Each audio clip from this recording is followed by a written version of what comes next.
Bonjour à tous, ici Maxime Bizot, fondateur de fiche-droit.com et bienvenue à vous dans cette vidéo sur la location-gérance du fonds de commerce. Alors, de quoi on va parler dans cette vidéo?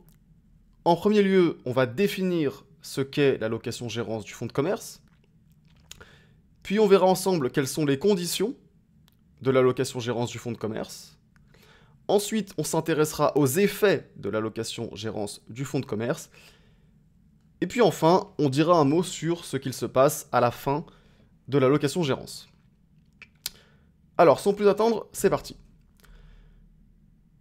La location-gérance du fonds de commerce, c'est un contrat par lequel le propriétaire d'un fonds de commerce en concède la location à un locataire gérant qu'il exploite pour son compte et à ses risques et périls. Donc, ce qu'il faut comprendre, c'est que avec la location-gérance, ce n'est plus le propriétaire du fonds de commerce qui sera l'exploitant du fonds de commerce. C'est au contraire le locataire gérant qui sera l'exploitant du fonds de commerce. Puisque, comme son nom l'indique, le locataire gérant est à la fois locataire, il loue le fonds de commerce, mais il est aussi gérant, il gère et exploite le fonds de commerce. Alors, en ce qui concerne maintenant les conditions de la location-gérance du fonds de commerce, il faut d'abord dire un mot sur l'ancienne condition de fonds.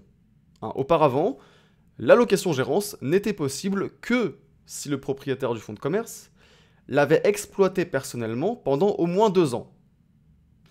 Mais la loi du 19 juillet 2019 de simplification, de clarification et d'actualisation du droit des sociétés a supprimé cette obligation d'avoir exploité personnellement le fonds de commerce pendant au moins 2 ans. Et donc aujourd'hui, le propriétaire d'un fonds de commerce peut mettre son fonds de commerce en location-gérance sans exploitation préalable.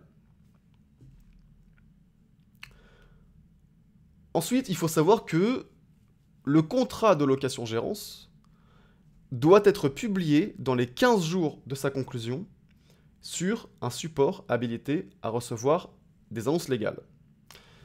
Et cette obligation de publication, elle est importante puisque jusqu'à la publication du contrat de location-gérance, le loueur, c'est-à-dire le propriétaire du fonds de commerce, dans le cadre de la location-gérance, le propriétaire du fonds de commerce, on l'appelle le loueur.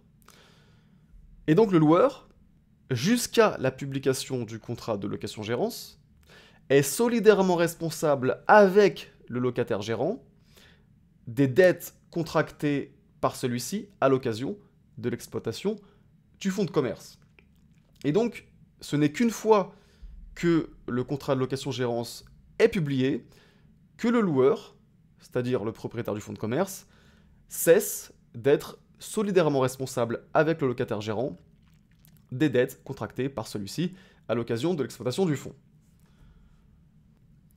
Maintenant, en ce qui concerne les effets de la location-gérance, on va d'abord aborder les effets de la location-gérance entre les parties, et puis ensuite on verra ensemble les effets de la location-gérance à l'égard des créanciers. Donc en ce qui concerne les effets de la location-gérance entre les parties, entre le loueur et entre le locataire gérant.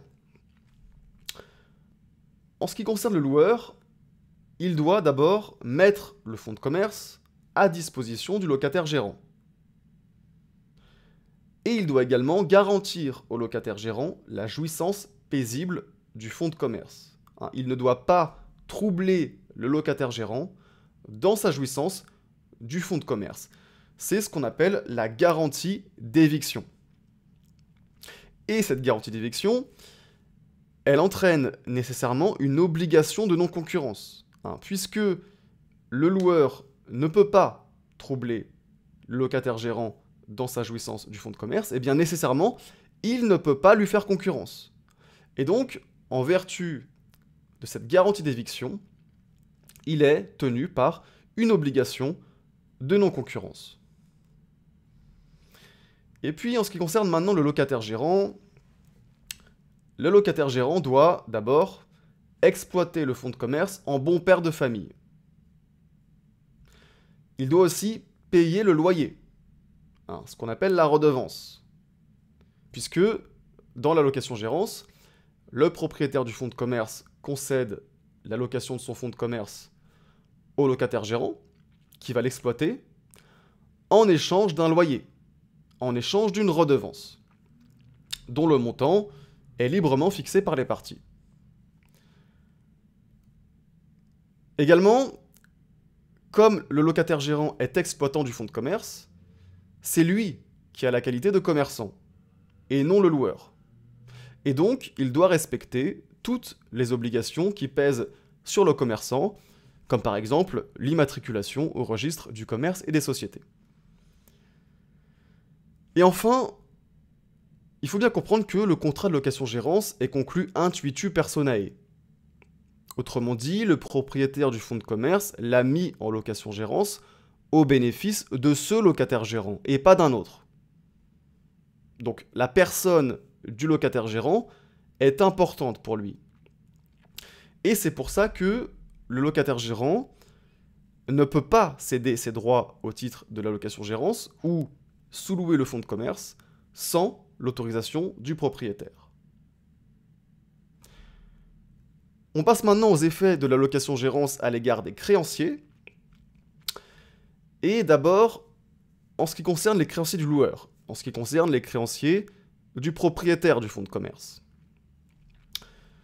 Il faut savoir que les dettes du loueur, afférentes à l'exploitation du fonds de commerce, peuvent être déclarées immédiatement exigibles par le tribunal de commerce si la location-gérance met en péril leur recouvrement. Alors concrètement, comment ça se passe? Ça se passe de la manière suivante.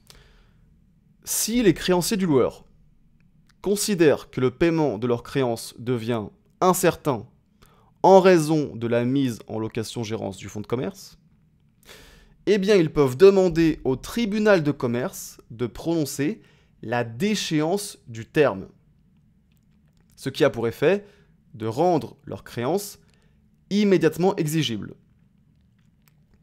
Et concrètement, les créanciers du loueur pourront alors lui réclamer le paiement de leurs créances sans devoir attendre un quelconque terme ou délai.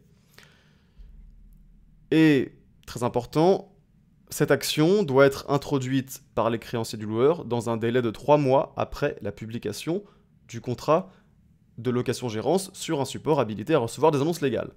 Passé ce délai, les créanciers ne peuvent plus agir.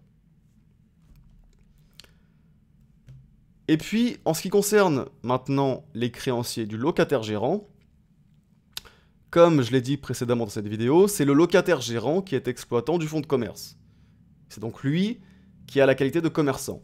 Et à ce titre, le locataire gérant est seul redevable des créances liées à l'exploitation du fonds de commerce. Mais attention, ça ne vaut qu'à compter de la publication du contrat de location-gérance sur un support habilité à recevoir des annonces légales, puisque en effet, comme je l'ai expliqué précédemment dans cette vidéo, jusqu'à la publication du contrat de location-gérance, le loueur est solidairement responsable avec le locataire gérant des dettes contractées par celui-ci à l'occasion de l'exploitation du fonds de commerce. Et puis enfin, qu'est-ce qui se passe à la fin de la période de location-gérance ? D'abord, l'expiration de la location-gérance a pour effet de rendre immédiatement exigibles les dettes afférentes à l'exploitation du fonds de commerce contractées par le locataire gérant pendant la durée de la location-gérance.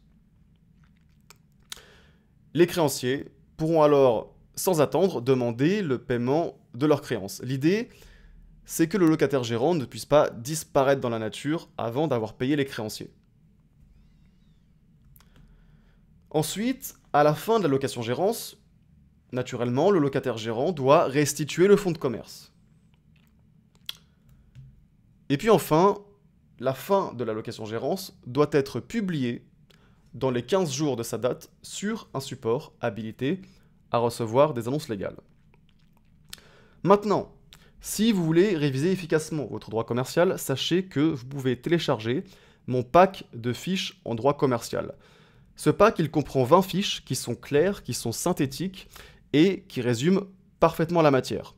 Donc, si vous voulez mieux comprendre la matière, si vous voulez gagner du temps dans vos révisions, eh bien je vous recommande ce pack de fiches en droit commercial qui va énormément vous aider. Si ça vous intéresse, vous trouverez le lien dans la description de cette vidéo. Sur ce, je vous dis à bientôt pour une prochaine vidéo.